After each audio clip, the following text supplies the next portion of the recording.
This is the Vacation Rental Success Podcast, keeping you up to date with news, views, information and resources on this rapidly changing short-term rental business. I'm your host, Heather Bayer, and with 25 years of experience in this industry, I'm making sure you know what's hot, what's not, what's new, and what will help make your business a success.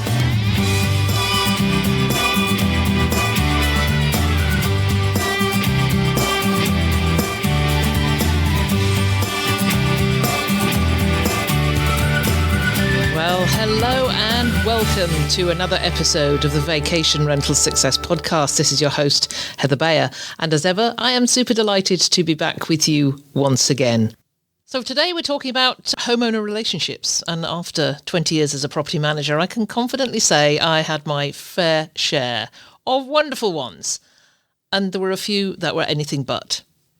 You know, most owners truly are fantastic partners. They care about their guests, they trust the process, they value the work that we do as property managers. But every once in a while, someone comes along who raises those early warning bells. You just get that feeling. Maybe it's unrealistic expectations on their behalf, emotional attachments to a property, or a resistance to taking professional advice. You know the type. And if you've been in this business long enough, chances are you've met one or two as well. I learned sometimes the hard way that spotting these red flags early on isn't just helpful, it's really essential. It protects your team, it protects your time, it protects your sanity. You know, the way you show up every single day. So in today's episode, I'm joined by Dennis Goedheid, the founder of Casiola Vacation Homes. Dennis has built his brand around strong owner relationships and really smart onboarding decisions. And at the recent VRMA conference, he was part of a panel where they talked about these red flags. So today we're talking about the behaviors and the mindsets that can signal trouble, and also why it's okay to walk away, and how you can start healthier, more profitable partnerships by choosing the right owners from the start. Let's get started.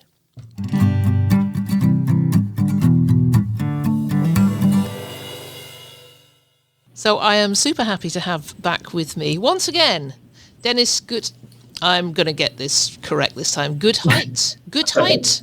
Goedheid. Good. Yeah, absolutely. Okay, so Dennis Goedheid from Casiola. Dennis was on the show, maybe, I don't know, time goes so fast, you know, Dennis. It could have been 3 years ago, but I think it was maybe about 18 months ago. But welcome back anyway. A year and a half, I think, something like that. Yeah. Well, welcome back. It was great to see you, if only briefly, at the VRMA conference. I mean, that was crazy busy couple of days, and I just flew in on the Sunday morning and left on Tuesday morning, so only got about. Wow, that was a very brief visit. Yeah, it was very brief, but it was good. It was good. What was your experience like? No, I may be biased because I was part of the organizing committee this year, but I think we definitely were able to improve certain things. But I also think we have to work on some other areas. So, but I think overall the feedback that I've gotten from the people that were there was overall positive. They saw a positive change, so that makes us really happy. I thought that the vibe was good. It just felt inspiring and absolutely, yeah. So good job on. I didn't know you were part of that committee, so good job with that. And I can only see it with the new board, which is just a crazy good board now. Not that it hasn't been before, but the new blood I think is going to yield some super changes for VRMA in the future. Yeah, that's what we're hoping for. And anyone that thinks they have a good idea to make it better, they're more than welcome. It's an unpaid volunteering job, but we're always looking for people to make it better. It's not that the management company or the board says this is the way it has to be. Anyone is welcome with good ideas, and we're really trying to make it more engaging, more valuable for everyone, so that we can remain the biggest conference in the world for vacation rentals. Well, I'm going to make the plug on behalf of the membership committee, of which I'm a member of the membership committee, that if you're listening out there and you're not a member of the Vacation Rental Managers Association, do it. Really think about it, because it's a changing organisation, and I think you're going to get real value out of it, not just from the conference, but from every aspect of being a member of VRMA. So I will put a link at the end of the show notes on this one to VRMA. If you're not a member, join now. Yeah, couldn't agree more. Okay, well, we're not here to talk about VRMA, but we are here to talk about a panel that you're on, a presentation that you did at VRMA. But before we go into that, let's make sure we can introduce you correctly to the audience, make sure they know who Casiola is. And, I know going into that hall and seeing all those magenta shirts, and I know it's magenta because we've talked before. Yeah. It shows that you're still going strong. And so tell us a little bit about Casiola, and then cap it off with telling us about the award you won as well. Sure, absolutely. So Casiola is a property management company. We started 11 years ago in 2014 with just a few homes, and currently we're really working in building a global brand in vacation rentals. So right now we are in different destinations. Our headquarters are based in Orlando, one of the most competitive markets for vacation rentals. But we also manage homes in Miami, in all the way up to West Palm Beach, in the Tampa Bay area, in Aruba, now also in Spain since this summer. We just expanded into Dubai. We're managing homes in Houston, and we are very ambitious. We want to add a lot more destinations in the next few months, actually, and years, as well through partnerships as through franchise model. Mm-hmm. Yeah, that's fantastic. That's a great elevator pitch. Thank you. Yeah. I haven't been practicing. I was going to say, it sounds like you've really practiced that, because, that says what you do in a nutshell. And I know you do it with massive enthusiasm. Tell us about the award, that the VRMA Excellence Award. What was it about, and why did you win it? Yeah, so this year we won the DEI Impact Award, so diversity, equity, and inclusion. It's a loaded award, especially in these times, but I think it's even more important than ever. We are in the hospitality business. We really put a lot of effort in building a great culture. I cannot get us to our target. The times that everything is depending on me are long over. So we really need to build a team with amazing people, and they all need to have a sense of belonging when they join the Casiola team, because those are the people that are gonna get us to our targets. So we really put a lot of effort in it. We do volunteering work. We welcome everyone. We make accommodations to make sure that all our employees have the possibilities to also personally improve themselves. We organize like Spanish, not Spanish classes, English classes for all our Spanish-speaking employees, free of charge. We do a whole bunch of things, too many to name here. But this year we were awarded with DEI award from VRMA, which makes us really, really happy. I think it's especially now more important than ever, and I think it really makes your business better if you do these kind of things. Well, congratulations. It was thank you. Very well deserved. Okay, we are talking today about red flags and about owners, and I know from my 20 years of being a property manager that we know that if we don't have homeowners, we don't have a business. And Absolutely, yeah. And I know when I started out, it's like I'm taking on absolutely everything. And for quite a number of years, we took on everything that came our way, because that's how you build your inventory to start with. And it wasn't very long before I realised that when we did a little bit of firing at the end of a season, what we called the annual cull, it wasn't firing the homes, it was firing the owners. And, I quickly learned that if you don't get the right owners, it matters not what sort of house it is.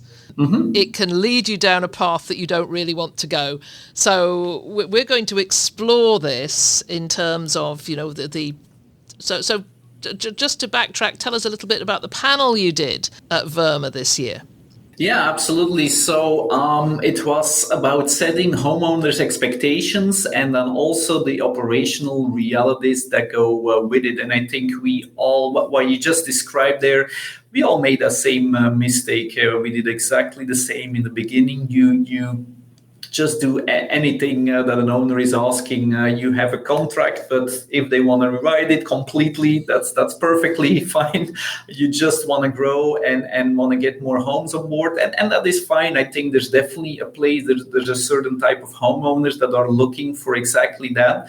They are basically looking for someone, an assistant on the field that can do whatever they want to do. It's their business, it's their home. So I'm not saying that that's necessarily a bad thing. But if you want to grow your business, if you want to scale your business, it is impossible to work with hundreds of different agreements and owner contracts and different ways of working.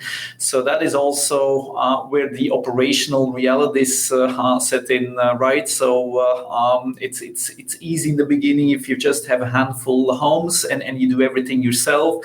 But then as you grow and you start hiring some staff and you need to start training them, that's when you really realize, like, this is insanity. Like, for this homeowner, we do set the table. For this owner, we don't set the table. For that homeowner, we only do the napkins, but we don't do plates. That owner doesn't want forks and knives on the table. So at some point, you need to come up with a standard and with procedures.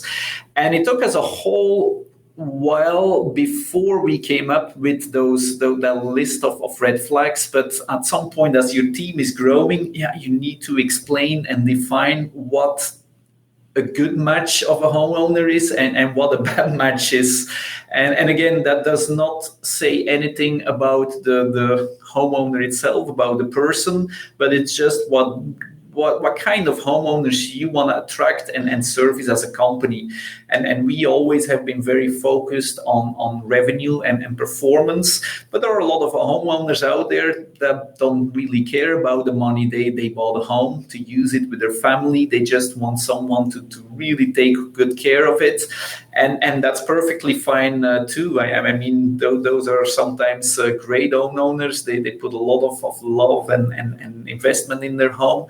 And that's perfectly fine, but you have to define as a business, like what persona, what type of homeowners do you want to serve, and really focus on the homeowners that are the best match for your company. You got me when you talked about the homeowner agreement, the contract, because I remember in our early days, the first time, I'd sent, and I think we probably faxed. We were faxing contracts in those days. And I faxed out this contract, and then I could hear the fax machine ring and think, oh yeah, I got the contract back, and it came back, and it was redacted. There were things crossed out, and there was writing in the margins, and I thought, well, clearly, we've probably got a lawyer on the other end or a contracts manager. And I went. It's usually people that think they are a lawyer, but those are even worse. Exactly. And I remember going through it all and thinking, well, okay, we really want this house. So we went along with a lot of these things that he'd suggested. Fortunately, it wasn't difficult to get out of the relationship. He didn't write things in that would have made it difficult for us to get out of. But it did turn out not to be a good relationship. And that was when I realized that, that was one of my first red flags. The moment they jumped back and said, no, I want this changed and this changed. Because you're absolutely right. As you scale, you've got to have systems in place and processes that everybody adheres to. Or else, you can't remember if they want napkins or forks or whatever. No, absolutely. So where did your first, when you think back to your early days, was there a particular situation or homeowner that first taught you to say no to the wrong fit? It took us a while, to be honest. But I remember when I started, I started by purchasing a small business with 15 contracts, all in one resort. And from like the get-go, there was an owner that was just not a match. She had a beautiful home, but she had a completely different vision on like every single thing that we did. Like we really wanted to raise the bar, and she wanted to do that also, but on a completely different level. So she was requesting us to do things that we could not do at scale, but on the things that we were asking. Back in the day, it was like removing comforters and replacing them with triple sheeting and white bedding. Those were the things that she didn't want to do. And we were like almost constantly fighting. And the worst thing is not so much that they don't want to go along or they don't agree with you, but it's just the personal stress that it puts on you and the mental health that is the most dangerous part, because after a while you already get a message or you see an email coming in from that owner and you're already thinking like, what does she want now, and what is the issue going to be now, and that's not good. That's not healthy, not for us, but also not for the homeowner. We should put our full effort and focus in each and every of our homeowners. So if we're not on the same page, it's never going to end well. You can drag it along and extend it maybe a few more months or even years, but in the end, you're going to be so relieved when that homeowner is gone and that you can focus on the ones that are on board with what you're trying to do. We had one in our early days. We called her Margot. And so after that, every year, at the end of the season, we would have what we called the Margot Awards. And because I remember that she would call, and then we'd get a message on whatever our messaging platform was at that time. It probably wasn't Slack. That was way before Slack. But we'd probably Skype. We'd get a message on Skype that says, Margot's on the phone. Who wants to talk to her? And that is a red flag in itself, isn't it? You just nailed it, because this ricochets across a team. And if somebody comes on the phone and everybody's going, no, it's not my turn. No, my turn. Yeah, you have to take turns to talk to her. That's how bad it is. Yeah, then you know that it's time to make a change for sure. So I should add that to the list. I don't even have that red flag on my list. If no one wants to answer the phone, it's time to say goodbye. Give me your top 2 to 3 red flags, the ones that would make you pause immediately when you're evaluating a new property owner. For me, I think one of the number ones or at the top of the list is the overly emotionally attached owner to their home. And there are a lot of them out there. And on one side, I completely get it. It's a big investment picking out a home. Probably you've been looking for maybe months with the realtors, then you find the perfect home. A lot of homeowners decorate everything themselves, so they pick out every single item, every plate, every piece of artwork, and they want or they expect everything to be exactly the same when they come back a year later or 2 years later. Nothing can be moved, nothing can be replaced, nothing can be gone. So that is something that we really need to set those expectations from the beginning. Like, hey, this is a rental. It's an investment home. You also have to look at it that way. Of course, we're going to do everything we can to keep your home in the best possible standard, but things are going to happen. Things are going to break. And that nice one-of-a-kind statue that you just bought in I don't know, a flea market, if that falls, we're not going to find the exact same statue. It's going to be something else, and you have to be okay with that. If you don't want anything to show any wear and tear or anything moved around in your home, you should probably not rent it out. Keep it just for yourself and enjoy the home when you're here.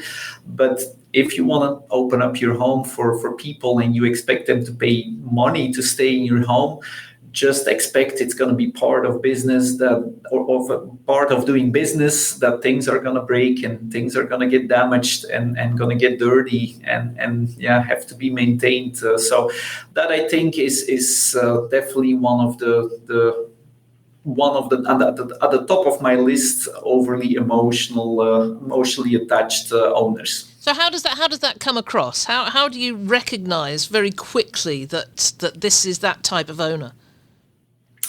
Well, usually you already see it in the first walkthrough when they take you around their home. And just to give you a good example, at one time we had an owner and he was so proud of his home. And that's another thing, right? Like every homeowner think they have the most amazing home in the area. It doesn't matter that there's multi-million-dollar mansions 2 blocks away, but for them, their home is the best home of the city, and guests should pay more to stay in their home than in any other home.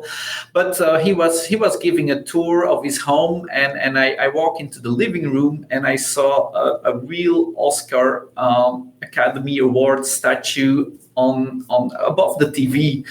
And I told him, I said, wow, this is amazing. Did you win an Oscar? I said, yeah, I won an Oscar for the screenplay. I said, yeah, I assume that you're going to take this with you at home. No, I want to keep it here. I want to share that with my guests. And I said, like, what do you mean? You cannot leave a real Oscar here on your wall and expect no one to touch it. It didn't even have a glass case or anything. It was just on a little shelf.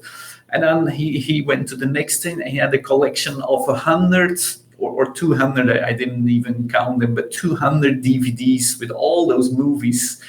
And I told him, like, I hope you don't expect us to check every single DVD every single time to make sure that they're in the right box, that they're still there.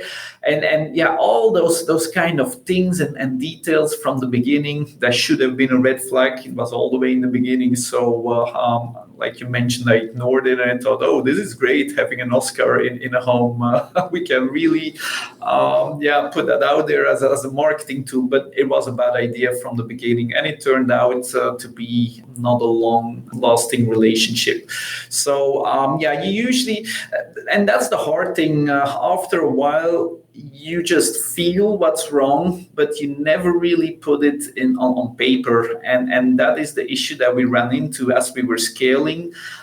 How could we explain to our business development people or our sales people, like, these are red flags, because they want to close contracts and they don't always care as much what happens afterwards once the owner is on board.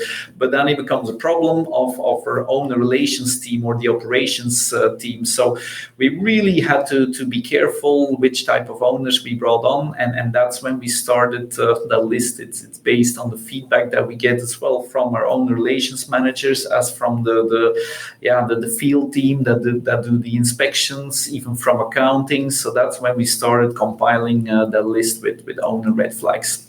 That's interesting, because when you're a small company, when there's only sort of 4 or 5 of you, and because that's what we were, and I was, I was out doing business development, but I was also the one that did, owner onboarding once we got back into the office and we'd got them on board, and then I was the one that dealt with them. So that to some degree is better, because absolutely, I knew, if I met somebody, it's like, well, do I want to deal with this person down the road when something goes wrong, when a wine glass is broken and they decide that they want to make a claim for a wine glass, and that to me was a red flag with one owner who said, okay, so what happens if they break things? And I said, well, there's wear and tear. He said, no, I'm not losing out anything on my property. That should have been a red flag. But that is a red flag, yeah. But when you're the only person, when you're the person who does it all the way through, it makes it a little bit easier, I think, than the scenario you just described, which was one person is out there bringing on the property and then they're handing it over to another team. So there's definitely team synergy that's involved in that, to ensure that they're not just going for the property because it's great for the company to have this beautiful villa on board, and they're bypassing the fact that the owners are. I was going to say a word, but the owner's perhaps not. It's not going to be the best relationship. So that was great. Give me another red flag then. Another one is definitely micromanaging, and I think we come across those owners a lot. They just should become property managers because they know everything better than we do. They know everything about revenue management. They know everything better about marketing. They know exactly what to do on the maintenance side. They know it all so much better. And they're trying to tell us what to do and how to do it and when to do it. That should definitely be another red flag. We have a whole team of specialists that does revenue management, for example, and data scientists, and still owners. They know it better because they have a neighbor that does great and that is always booked at rates that are much higher. Because look at his calendar, look at the rates on his calendar, and then we need to explain to him, like, yeah, look, I can see the rates on his calendar. That means that he's not booked. So he's asking high rates, but is he really getting them? There's a big difference between asking high rates and then being booked at high rates. It's a constant education process. And I don't mind if you're new to the industry, you have like that kind of expectations. But yeah, we hope that they listen and learn from our expertise. I always tell them, like, you hired us because we're the pros, so listen to us. Don't tell us what to do and how to do it. Unless we completely fail, then maybe you have the right to say, like, maybe you should try this or that, but let us do our job. That's why you hired us. That's why you're paying us. If that doesn't work out, we should have a discussion, but don't tell us what to do if you just bought a home, you have no experience, and you have no idea what you do want to do, because that's the thing. There's so many mistakes that we make or made and still make today, but we want to use those mistakes and avoid making the same ones for all our other owners. So they should really use that knowledge that we have built up by making all those mistakes for other owners and use it to their benefit. Yeah, it's those who bought the property and then watched a few make $1 million in a short space of time videos on YouTube. Yeah. But yeah, and I guess there's also those that came from being Airbnb hosts themselves, and now that they want a more diverse distribution, I guess. And then what about those coming from other management companies? Because that was always a red flag to me. If somebody called and said, I'm with X company and they're really not doing a very good job, so I want to try you out. Yeah, that is not necessarily a red flag for us, because we think that's great. We actually prefer our homeowners that had some kind of experience with another manager and come to us than brand new homeowners that had never, that cannot compare us to anything, because we're really convinced that we're doing a good job and that we can do a lot of things better than other managers, or that we have things that other managers don't have. So it's always great to get people or homeowners from another management company so they can see and feel the difference. Now, if you see that they only have been a few months with the other manager and before that they were with another manager and they are jumping around, that is definitely a red flag. So that is number 8. So poor track record with previous manager, a history of frequent changes in property management suggest potential difficulties. So looking and even talking with the previous manager, we always ask, like, what is the reason that you're moving or that you're looking around? And sometimes they have a point.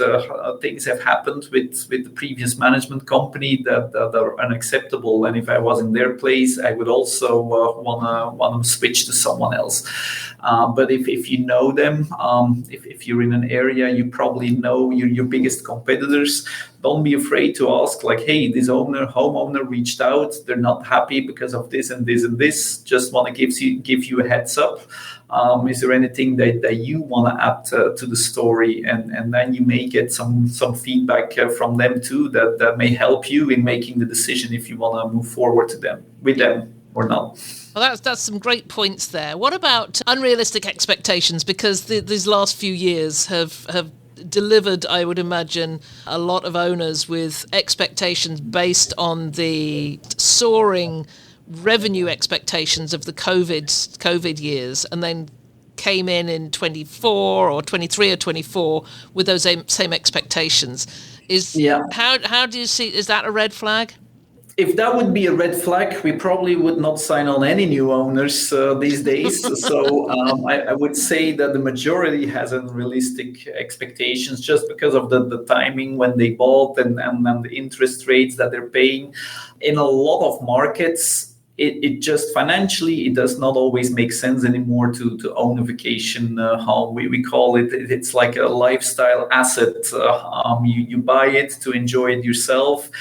If you're lucky, you break even, but it is still possible to make great returns, but in most markets it's a lot more difficult than it was 5-6 years ago. So we always said, we do projections, so we're very open and upfront about it. We're not going to promise them things that we are not confident that we can accomplish. And we also tell that to them. You may go to 2-3 other management companies and they may promise you what you're asking, but the numbers that you see from us are based on the data from other properties that we manage. We can tell you whatever you want. You're not going to find out until a year from now. But we want to set the realistic expectations. Look, this is the data that we see in key data from even other property management companies or on AirDNA. What you're expecting is not realistic, and you're probably not going to get that with anyone. And if there's anyone that is capable of getting you the highest revenue, it's probably going to be us. So that's how we frame it. Now, we do see a lot of unrealistic expectations also on the cost side. Again, homeowners expect that everything is going to be paid by the guests. Whatever happens in their home, like, the AC stopped working. Yeah, it must be the guest. They must have done something with it. Carpet is dirty. Yeah, that's the guest. Because I live 10,000 miles away. I didn't make the carpet dirty. Those are also very important, and those are usually a little bit harder, or I noticed to cover all those expectations. You're gonna have to replace your filter in the pool every few months, and you're gonna have to do deep clean once a year. A lot of owners just expect I'm gonna rent out my house. I'm never gonna have to pay for anything, because if something is broken or dirty or worn, it's because of the guest. So Casiola is either gonna pay it or the guest is gonna pay for it. And that's not a way to run a business, of course. You have to set some money aside and invest in the upkeep of the home. How do you deal with owners who, when you're saying this needs to be replaced, maybe it's furniture, it's a capital, more of a capital expense than just a replacing a few glasses or some flatware. How do you deal with that? And do you get this at the outset in the acquisition phase when do people ask you about that? So there's two types, right? If something is really broken, you have to replace it. There's no way around that. But wear and tear or just things becoming dated is a whole different situation. And we try to tackle that with having biannual property performance reviews with each owner. So twice a year, we really set up an official meeting with the owner to go over a whole bunch of things. We look at their past performance. How have you been doing compared to your benchmarks in the last 6 months? How is your forecast looking so far? Are there things that we can do different? And what could we do in the home to generate you more revenue? And what we noticed is that it's important to start planting seeds really early on. So you can say hey, property, it's not that bad yet, but just expect in next year or so, we're probably going to have to repaint all the walls because there's so many scuff marks. We did touch-ups, but at a certain point, you just have to redo the whole property. So it's not necessary now, but keep that in mind. And then the next 6 months later, tell the same thing like, hey, we can probably push it off a little bit more, but it has gotten worse, and we try to show them photos and or video, of course. So keep in mind, let's schedule it already for maybe 6 months from now, that we can get some quotes for you, and that we get the best price at a time that it's not too busy. So getting proactive and really taking the time to sit together and come up with a list of improvements really helps a lot. If you say like, now you have to do it because it's so bad, then we're getting complaints. That is usually a lot harder, especially if there's multiple things that need to happen. Let's go back to pinpointing some more red flags on your list. Let's say, what else do we have that's maybe not an obvious one. Let me look here at the list here. Something also to look into, especially because it's becoming more and more an issue in many areas, is complaints from neighbors. So if you take on a new home in a residential area, if it's in a resort area that is dedicated to short-term rentals, you don't have to worry about it. But if it's a regular home in a residential community, try to talk with the neighbors and see how their stance is on short-term rentals. It's probably not going to be amazing, I can tell you that. But neighbors can make your life very, very, very difficult too. So sometimes we've seen beautiful homes and great owners, but neighbors that we know from the beginning, before we even start, that are going to be a disaster and that are going to affect our ratings and the things that we can do with the home. So yeah, if you're around and you're doing your due diligence on the home, maybe stop with some neighbors, see if anyone is home, leave a card behind, and ask if you can give them a call before you make that decision, because neighbors can really be a big problem. I remember going to visit a home in a place that I hadn't been to for quite a while, and as I turned into the street was lined with signs that said no to Airbnb, and it was exactly like, what am I doing here? And the owner said, well, I don't talk to my neighbours. It's nothing to do with me what my neighbours are thinking. I just want to rent my property, and that was so difficult just to say to him, you've got guests who are going to drive down this road and feel unwelcome before they even get to your driveway. And it's tough, particularly when somebody's bought a home with the intention of renting it out. And then to find that, well, they may have gone ahead and done it by themselves, but it's certainly something we would not have taken on. But the neighbour issue, I think, is very relevant. We used to drop in cards to the neighbours, and sometimes we'd find the neighbours going, oh, could you rent mine as well? Yeah. No, absolutely. And I think it's important that they do have a point of contact and that they felt hurt, because things are going to happen sooner or later. You can have great guests for a year, but then after a year, something's going to happen and things can explode. So making sure that you have a good neighbor program within your company, that everybody knows exactly what to do. Because in the beginning, when in Orlando, we don't deal with that issue. But then when we expanded to different areas and neighbors would find our number somewhere online and call guest relations, they didn't really know what to do. Like, who are you? You're not a guest, but you're also not an owner. I don't know what to tell you. So having a good neighbor program within your company where everybody knows exactly what needs to happen and who's going to get involved, this is very, very important. So we talked about team morale when an owner has been taken on and they're just not the right fit. So how do you do that? What steps do you take when this happens, when team morale is beginning to break down because the owner's getting on the phone, it's a Margot, they're creating mayhem? What do you do? Yeah, we also noticed you need to take a balanced approach. You can just not always just take the word of your team for it, because they always get along with some people, and not as much as with other people. I have the same thing. So the first step that we would probably do is see if there is someone else that can handle that owner. So each owner has a dedicated team member for them. So first thing we're going to try is to see if we can assign them to someone else. And then sometimes that just resolves the problem. Sometimes something may have been said or written or whatever, and now there's that tension.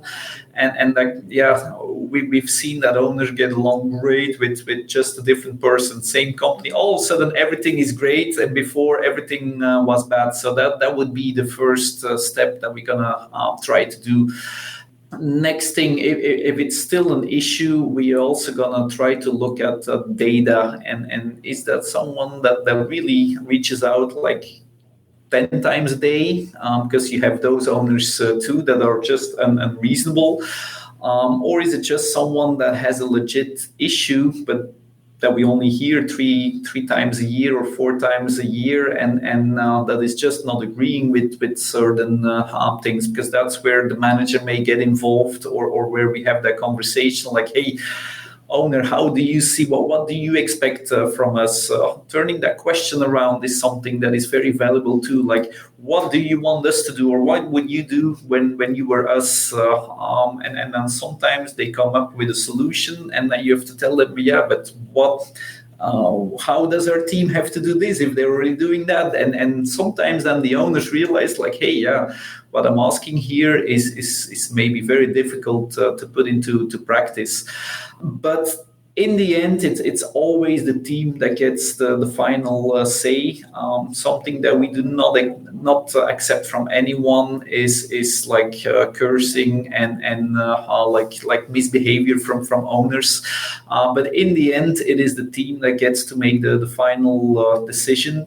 If they really do not want to work with a certain owner anymore for whatever reason, and we already tried to have someone else work with them, and that didn't work out either, at that point, yeah, there's no other solution, and we're gonna have to phase it out. Now we try not to just cancel them. We try to give them some time, and even help them transitioning to another management company. So we don't want to close the door completely, but if they sometimes they really don't want to move, they don't want to go. You don't want them; they're not happy with you, but they still want to stick with you. At that point, yeah, we have to make it very clear, like, hey, 30 days from now, we just gonna end our services, and we wish you luck. But we tried everything, and this is not what we want to do moving forward. I do recall having an owner in our company that we had to fire at the end of the season, just because they had a camera over the driveway, and we'd stop them putting the camera over the hot tub. We said that was not permitted, but you could have. Yeah, he had to have the camera over the driveway, which is fair enough. It was shown in the listing, and we had no problem with that. But he never stayed off the camera. And we would have the calls throughout the guest stay to say somebody else has just turned up. And then we had the call that said, I've just heard them talking, and they were talking about somebody coming in a wheelchair. I said, well, you've just heard them talking? Yeah. You know, the camera's one thing. You cannot listen in on their conversations. So he refused to stop. So we took the decision, and it was a beautiful home. Yeah. But it impacted everybody. So we let him go, and then a year later he came back and he said, "I am so sorry." No, and that's what we see too. So, but there are differences. You've got the owners that sometimes have to have that experience with someone else before they realize how good they had it. And last year, we had the most returning owners ever in the history of our company. So we lost quite a few owners in 2023, and a lot of them came back in 2024. So we saw like a revenue downtrend. So 2022 was an amazing year. Then 2023, things slowed down a little bit. Yeah. They were getting unhappy. They moved to another property management company, and it took around a year to figure out like, oh, my revenue here is also a lot lower than what they promised me, and I was actually making more with Casiola than I'm making now, and all those things that I had an issue with before, now I don't have anymore, and they come back. So that's why you have to keep the door open. At least for owners that are not a total disaster, because they may have a they may come around and they they may become your best owners after experiencing how different they can be somewhere else. Yes, this particular owner came back to us, and he was great after that. Yeah. So if we've got some newer managers out there listening who might be afraid to turn away a potential owner. I mean, we've all been there. It's just like, whoa, it's income. We need this. What advice would you give them to develop that confidence to say no when it's not the right fit? If you really want to scale, just know that it's impossible to have exceptions for each and every owner. So I think that's where I would start. In the beginning, it's a little bit easier, but if you start building your team, you just have to have standards, and you need to be able to tell your housekeepers, like, this is the way we want to have all our homes set up, and your inspectors, this is what we expect you to check. So if you're really serious about it, just know it's gonna have to happen, and you better start with it from the beginning. Now, if you're okay with being small and having that boutique approach, I think there's a real opportunity for you to cater to that type of owners. Because again, it's not because there's red flags that the person, that the homeowner is bad. It just means it may not be the best fit for us, Casiola, as a company, but it may be a great fit for a boutique manager that thrives on those kind of things. We cannot provide that personal service anymore. We have a lot of other things going for us, but we have not one person that knows everything about the home on the revenue management side, on the accounting side, on the inspection side, on the cleaning side. These are all different teams for us. So there's some trade-offs that we have to make there. So, but if you want to scale, just know that you have to standardize things, and that you have to get your owners all as close together as possible on the expectations side. If there was one red flag, I mean, maybe that's at the top of your list, but if there was one red flag, which would be an absolute no-brainer, this one is non-negotiable, what would it be?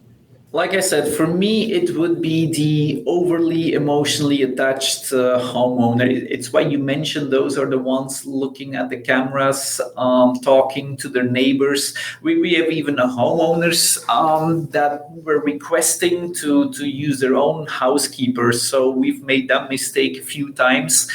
Well, they don't necessarily want that housekeeper, but they just want to have, I'm going to call it a spy, so they can they can get all the information about you from their housekeeper, because there's no trust. That's what it basically comes down to.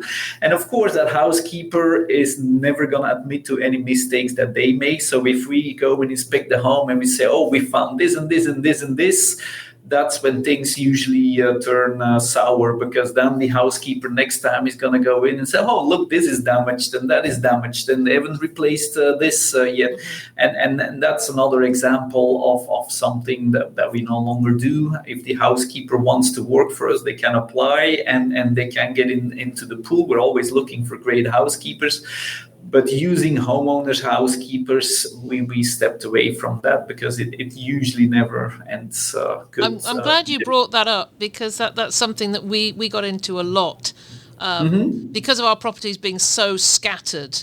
That we'd have one cleaning team for each property, and that was it. You couldn't have one cleaning team going from one to another on a changeover day. So we'd have a lot of owners who wanted to use their own housekeepers, and then we found that they just weren't objective. No. That And they had there's a whole strain of communication that starts to happen outside our company because they're in a text group or WhatsApp group or whatever. And now all of a sudden the homeowner knows a lot of things that we are not even aware of because the housekeeper never reported it. Our team may have missed it.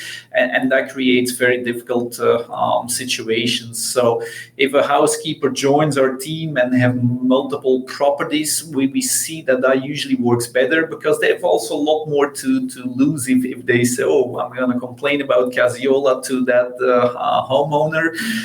Well, then they also know they may lose those other 10 homes that are now cleaning for us too. So that usually works better. But if you just have one housekeeper that only cleans that homeowner's home, then you get the feedback like, oh, there's 5 cars and I counted 12 people instead of 10. What's going on? They're doing a party and we don't know anything what's going on yet. So that's another red flag that we should definitely add to the list. Well, we've covered a lot today, a lot of red flags, and I think if there are newer managers there listening to this, I hope they've taken away some really good information from this. It doesn't mean that all owners are bad. You know, the majority of owners are just the best. And you know, 3.5 years on from leaving my company, I still have friendships with some of our owners that we had over the years. So, you know, it's we really are talking about, you know, it's 80-20 rule. We're talking about the 20% that causes 80% of the issues if you let them in. Exactly. What is the homeowner with the longest management that stayed with you? How many years was that? Oh, it was 20 when I left. They were still there. They were one of our new first owners, and they were still there 20 years later. See, that's amazing, and that's why we do it, right? For those type of homeowners. And I completely agree. It's a small minority that causes issues, but they take up 80% of your time and energies and mental health. So it's important to get rid of them. Dennis, it's been absolutely fantastic talking to you again, having you back on the show. Pleasure to talking be here. about this. I'm gutted I didn't get to see your session because it sounded great. Who else was on the panel? I think Deb Furlong. Correct. And Germany from me, Breezeway, and Rachel. No. I'm blacking out on the name. Okay, no worries. I didn't get to see it anyway. Yeah. But certainly, let's just, before we finish, let's just go back to VRMA again. So as I said earlier on, if you're interested in membership, you can go check it out on the show notes. What would you like to say from your perspective, from your committee, Dennis? Again, we have to do an evaluation on how the past event has gone. So anyone that has not filled out the survey from VRMA, everybody really looks at them. So don't think I just fill those out and they go into a black box. No, we're really looking at the feedback we get from each and every one of those surveys, and we take them seriously and work based on that feedback. So if you think there was something missing or something that needed to be improved, doesn't matter if it's like the food or the vendor hall or the sessions, any feedback is more than welcome. And we're going to do our best to make it even better next year. Fantastic. Okay, well, I'll put a link to Casiola on the show notes, and a link to VRMA, and a link to your LinkedIn, and anybody can get in touch with Dennis if they want to know more about this or anything else about his company. And perfect. We will have the full list of owner red flags in the links too. So feel free to comment and give feedback, or if you think anything is missing, add a comment and we can add it to the list so that everybody can get better. Perfect. Well, thank you so much once again. I will see you in the halls. Sure. In the future. Thank you so much.